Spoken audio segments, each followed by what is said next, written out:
Welcome to the Deep Dive. We're here to explore fascinating subjects, really dig deep, and find those bits of knowledge that, well, shed some light. So, I want you to just take a second, maybe close your eyes, and picture a world really in flux. A society that feels adrift, searching for clarity, for some kind of guide, a moral compass, maybe, in all the chaos. Think about that feeling, that yearning. How often do we feel something similar today? With all the information overload, the speed of change, technology shifting everything, sometimes it feels like we're a bit lost too, right? That search for direction, it feels pretty relevant. Well, today we're diving into something truly extraordinary, a really pivotal moment in history that didn't just shape one person, but, well, an entire civilization. We're looking at the dawn of prophethood, a vision that changed history. And we want to explore the lessons it holds, timeless lessons, really about leadership, about transformation, and how we can find our own moral compass, whatever era we're in, however complex it gets. To guide us, we've looked at some fascinating historical accounts. We're focusing particularly on the spiritual and psychological side of things surrounding that very first revelation. These sources, they paint this incredibly vivid picture, almost cinematic, of a world right on the edge and the sheer power of a single vision. Our mission today is clear. We want to unpack that spiritual climate in Arabia before the revelation, understand how someone went from being, a respected merchant to this messenger of huge significance, and critically, we want to pull out those timeless leadership principles that still speak to us today, especially with the challenges of our tech-driven age, maybe particularly around AI. It's going to be quite a journey looking at how this immense act of creation, creating a whole new way of life, emerged from such deep need. So let's set the scene first. Before this huge transformative moment, the Arabian Peninsula, it was in a state our sources call the Age of Darkness, or in Arabic, Jahiliyyah. And when we talk about Jahiliyyah, it's really important to get this. It wasn't just about people not knowing things like simple ignorance or lack of literacy. It was deeper. It was this pervasive, spiritual, moral, social vacuum. Exactly, Jahiliyyah. Yeah, ignorance is the common translation, but it just doesn't capture the full weight of it. It really meant a profound state of being morally and spiritually lost. A disconnect from any higher purpose, any real ethical framework holding things together. Imagine a society where, yes, idol worship was everywhere, actual physical statues representing gods, tribal protectors, that sort of thing. Okay. But it went deeper. The idols were also things like fierce tribalism, this absolute loyalty to your clan above everything else, which, often led to unchecked pride, this ruthless chase for quick pleasures, for material stuff. Mm-hmm. And this fragmentation, it showed up in constant, often really brutal tribal feuds. The sources talk about conflicts like the War of Basis. Famous one, lasted for decades, started over something tiny like a camel wandering into the wrong grazing spot. Wow, decades. Yeah, generations of vendettas, bloodshed, justice. Well, justice was often just about who had the most power, which tribe was stronger, not some universal idea of fairness. So if someone from a powerful tribe hurt someone from a weaker one, getting justice was almost impossible, or it just led to more violence.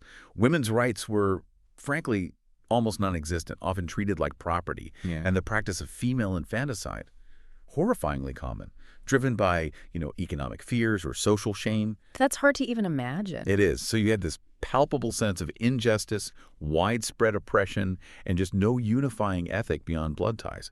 It was a human condition collectively yearning for light, for something, anything, to fill that deep spiritual emptiness that, wealth or poetry or tribal strength just couldn't touch. Okay, let's unpack this a bit, because when you hear Age of Darkness, spiritual vacuum, it sounds ancient, doesn't it? Like something totally removed from us. But listening to you describe it, that underlying human yearning, it really makes you think about our own times.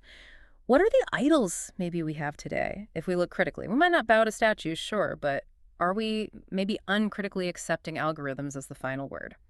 Or chasing tech progress without asking the deep ethical questions? That's a really sharp question. You see unchecked wealth creating these huge gaps. Isn't that a kind of modern tribalism, economic clans fighting it out? Or we chase convenience relentlessly, or let social media likes become our stars, telling us our worth. Don't these things create their own kind of maybe spiritual or moral vacuum? Yep. A disconnect, even though we're supposedly hyper-connected? It's a crucial point to reflect on, absolutely. If you look at the bigger picture, the human need for meaning, for guidance, for that moral compass, it's perennial. It doesn't go away.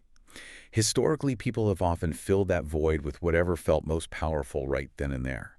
Tribal loyalty, money, maybe even philosophies that didn't quite provide the full picture. Today, the form of the idol looks totally different, right? It's not a stone statue. Maybe it's lines of code. It's not a tribal chief. Maybe it's a tech CEO whose choices affect billions. Right. But that underlying human search for meaning, belonging, ethical guidance, it's still there. The challenge then and now is figuring out what's genuine light versus just a fleeting flash, what's real guidance versus, seductive promises of progress without any real purpose.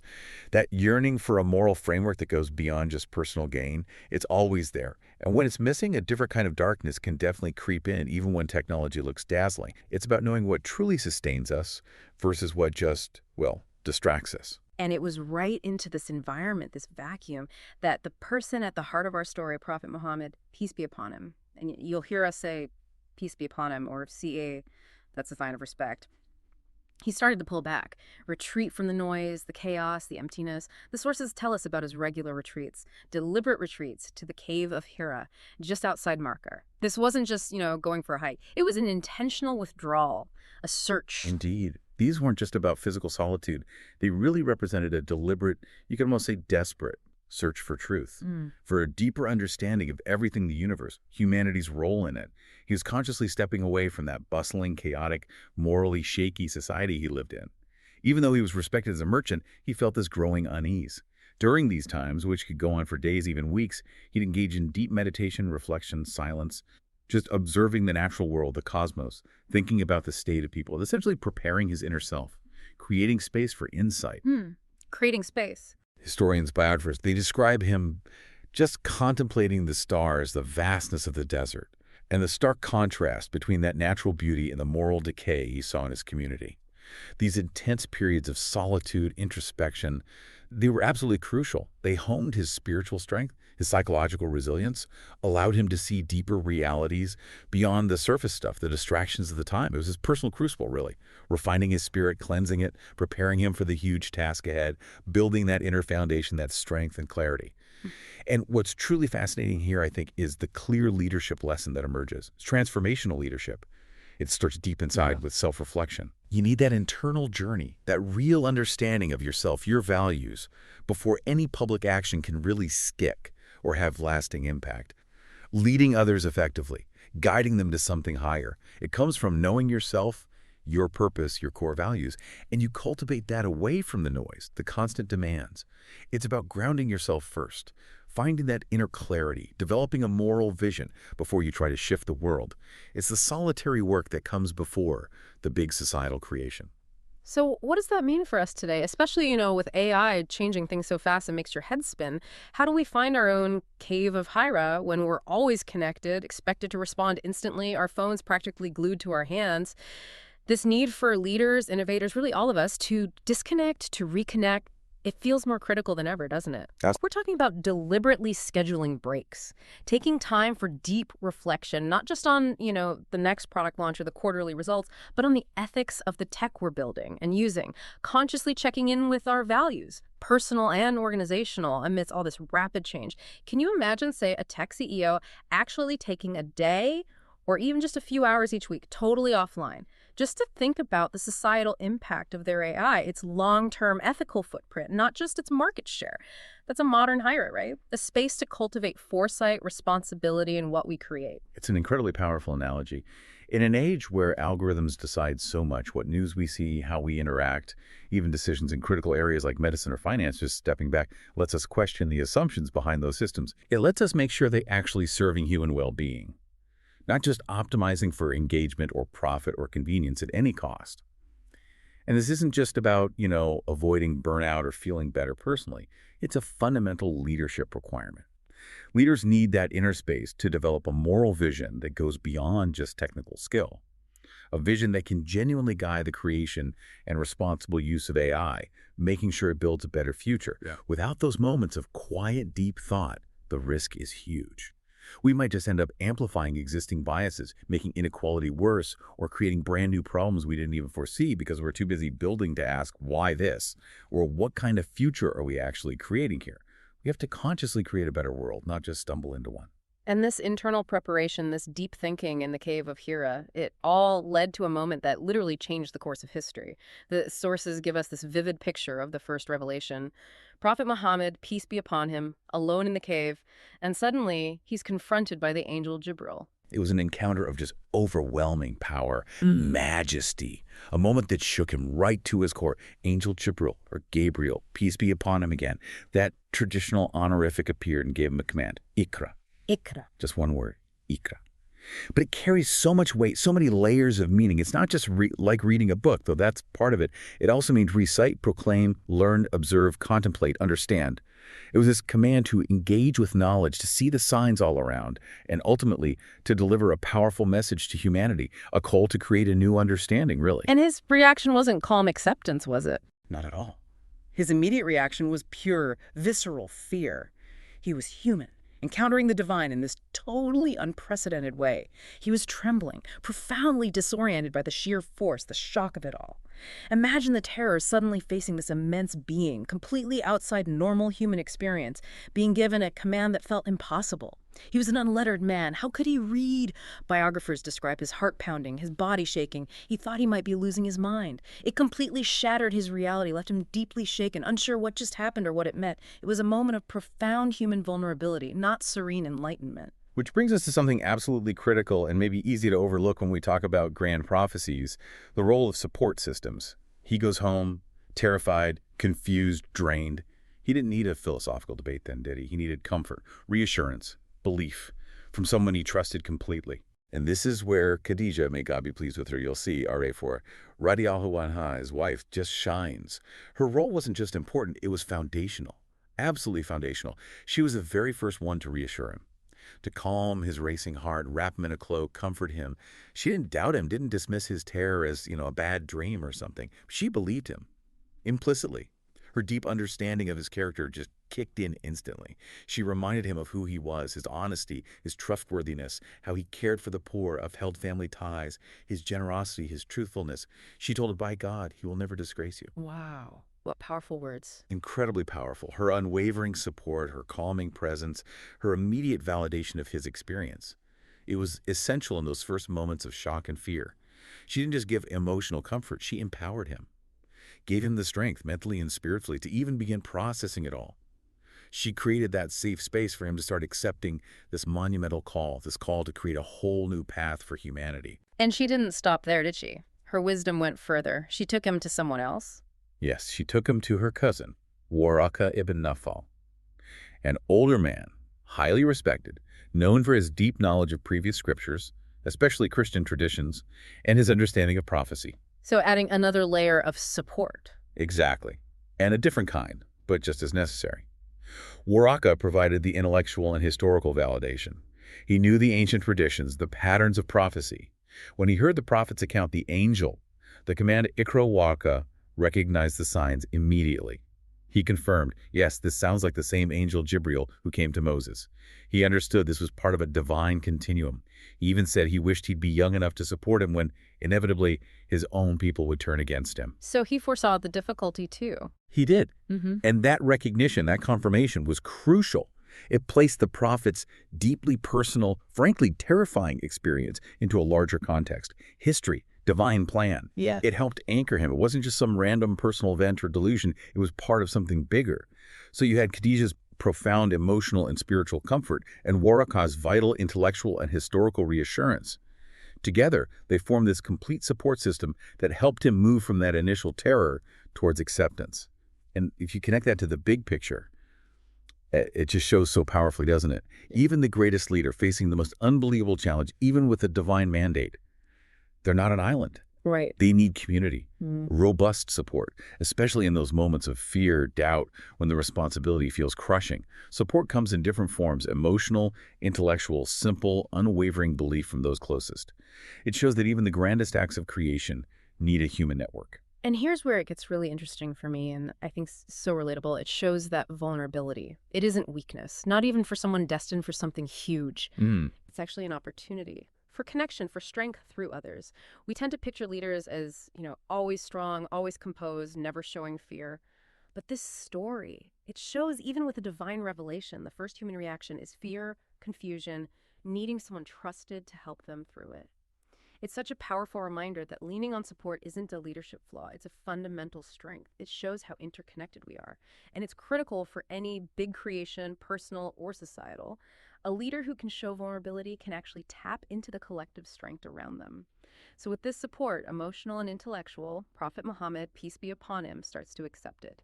The immense weight, spiritual and practical, of this revelation. This wasn't just personal anymore. It was a mission, global implications, a call to transform everything, to create a new moral order. His acceptance.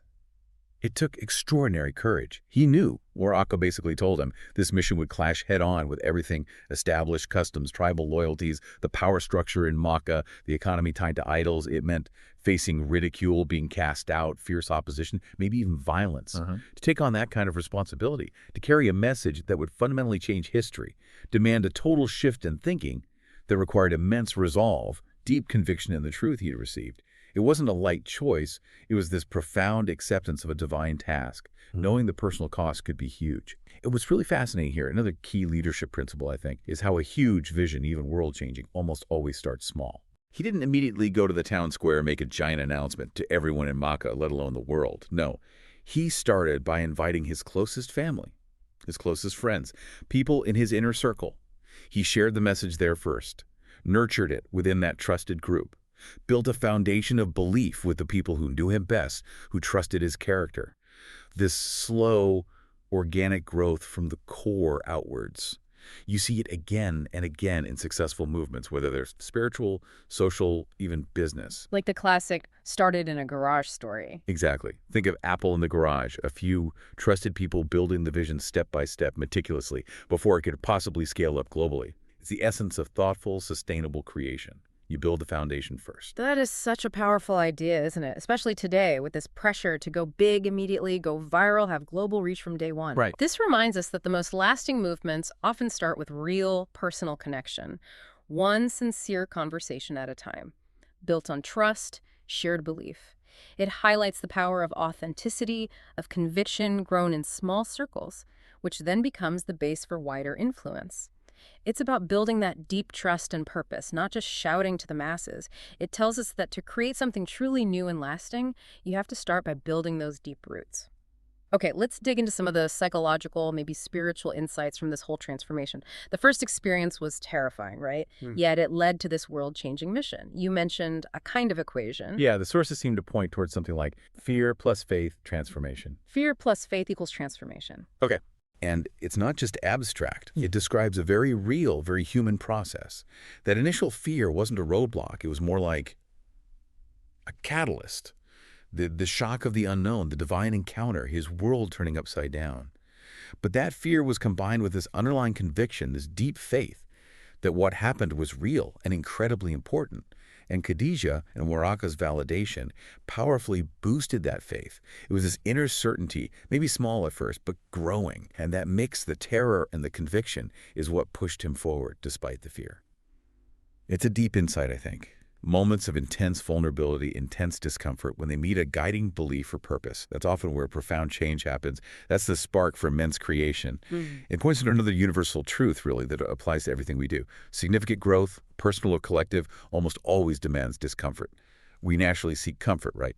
Stability. We shy away from things that feel unsettling. But it's by stepping out of that comfort zone, sometimes into scary unknowns, that real development happens. Think of it like spiritual or psychological muscle growth. You have to stress the muscle, push it for it to get stronger. That first revelation was a massive shock to the prophet's comfort zone, a total disruption. And it was by embracing that discomfort, letting himself be pushed, that he grew into the huge role waiting for him, ready to create that new path. Which brings up an important question about courage. We often think of courage as, not being afraid at all. Boldness, bravado. Right. Fearlessness. Exactly. But this story, it teaches something different, more nuanced. Courage is fundamentally about action, despite fear. It's not about not feeling the fear. It's about acknowledging it, feeling the trembling, seeing the challenge, but still deciding to move forward because you're aligned with something bigger, some purpose or conviction. It makes courage human, achievable, not just for legends, but for anyone facing something daunting.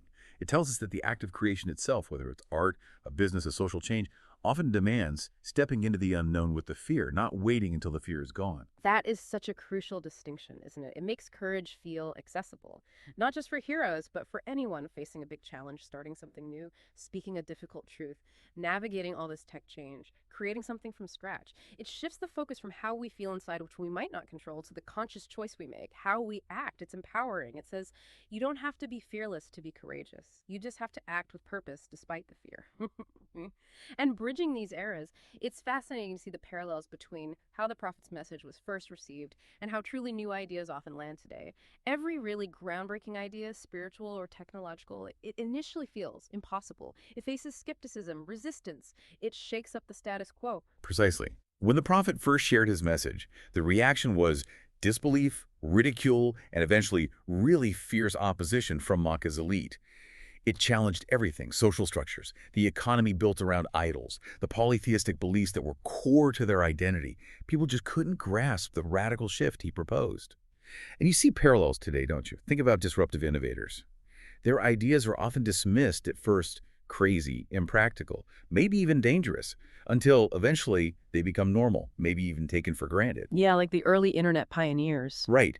Or the initial pushback against electric cars, or even the deep ethical debates around things like gene editing now. The pattern is striking. The more transformative the idea, the more it seems impossible, threatening, or just plain weird to the existing order, because it forces a total rethink of what is. It's the inherent challenge of creating something truly new. Which brings us to a really critical point for our world today. The difference between a purely technical vision and a moral vision. Technical vision is about what technology can do. Faster algorithms, smarter AI, more efficiency, more data, capability. But a moral vision asks what technology should do and why, with human good at the center. It's about responsible creation, right? This is, and I don't think it's an exaggeration, the absolute core lesson for navigating the AI era. The danger, as history shows us over and over in different ways, is that technology, without a strong ethical framework, without that moral compass, inevitably leads to some form of darkness, even if it's unintended. It might fix one problem, but it often creates bigger, more complex ones. It could deepen social divides, enable injustice, destroy privacy, maybe even pose existential risks down the line. Can you give some examples in AI? Sure. Think about algorithmic bias. AI used in hiring or policing that just reflects and amplifies the biases already present in society because that's the data it learned from. Right, perpetuating inequality. Exactly. Or consider powerful surveillance tech being rolled out without fully grappling with what it means for basic freedoms, for democracy. Or deepfake technology, technically amazing, maybe, but capable of eroding trust, spreading disinformation, causing real harm. These are cases where the technical vision was clear: we can build this. But the moral vision, should we build this? How do we build it responsibly? Was missing, or underdeveloped, or just ignored. Without that moral grounding, innovation can become like a runaway train, just chasing speed and efficiency, forgetting about human well-being, and ultimately causing more problems. The act of creating technology carries immense ethical weight. We have to acknowledge that. So what does this mean for us? For the people creating tech, using tech, all of us really, how do we make sure these incredible advances, especially in AI, don't lead us down a dark path? How do we ensure they actually serve humanity, actively create a better, more just world? This is where that idea of revelation, or maybe more broadly, clear foundational moral guidance, becomes the essential compass. Just like the revelation cut through the darkness of Khadījah with a clear ethical purpose, leaders today need to cultivate a similar moral vision. Now, that doesn't necessarily mean divine inspiration in the same way, but it does mean consciously seeking out and embedding fundamental human values, ethical principles, a deep sense of human flourishing right into the DNA of our technology from the start. It means being proactive in the creation process, not just reacting after problems arise. So, moving beyond just can we to should we and how should we? Precisely. Asking those tougher questions up front. In practice, that could mean things like having independent ethics boards review AI projects, building teams that aren't just engineers, but include philosophers, social scientists, ethicists, right in the design phase, prioritizing what's sometimes called value-aligned design, making sure ethical considerations are baked into the technology's core architecture from day one. It's about consciously creating technology that reflects our best human values, making sure that the light of our moral compass guides every step of technological progress. It brings us back to that yearning for light we started with, Foundational ethics provide that light in our age of algorithms, guiding us toward responsible creation. Okay, as we wrap up this deep dive, let's just quickly pull together some key takeaways that really stood out. First, that idea of revelation as light, how it dispelled the darkness of Jahiliyyah with a moral framework. It's such a powerful analogy for how ethics and moral vision can illuminate our own time, guide us through AI complexities, and help ensure our creations serve humanity. Second, the crucial role of solitude and reflection for leadership. That lesson from the cave of Ḥirā, it really hits home. True influence, the clarity needed for profound creation, often starts with that deep inner work. That disconnect to reconnect strategy feels essential for everyone today. And finally, the power of support systems. Community. How vital it is for carrying heavy burdens, navigating huge challenges. Just like Khadījah and Waraqah supported the Prophet, peace be upon him, in that overwhelming moment, you need your trusted circles, your community of creation, to lean on for your biggest challenges and boldest projects. Now, a final thought to leave you with. In a world that's constantly pulling you every which way, demanding your attention right now, here's a challenge. What if you scheduled your own weekly Ḥirā moments? Real, dedicated time for solitude, reflection, reconnecting with your deepest values. No screens, no demands, just you. Then try to identify your personal first revelation. What's that mission, that cause, that big act of creation that feels daunting, maybe even scary, but also deeply resonates and pulls you forward? What's the thing that shakes you, but also excites you with its potential? And lastly, consciously think about your 3 strongest supporters, your own Khadījahs. Who are the people who remind you of your best self, believe in you unconditionally, and offer that crucial reassurance when you stumble? So the final question for you is this. In a world pulling you in a million directions, how will you anchor yourself? How will you cultivate your inner vision? And how will you ensure your actions, especially what you create, are guided by a strong moral compass for yourself and for everyone you lead? Until next time, keep diving.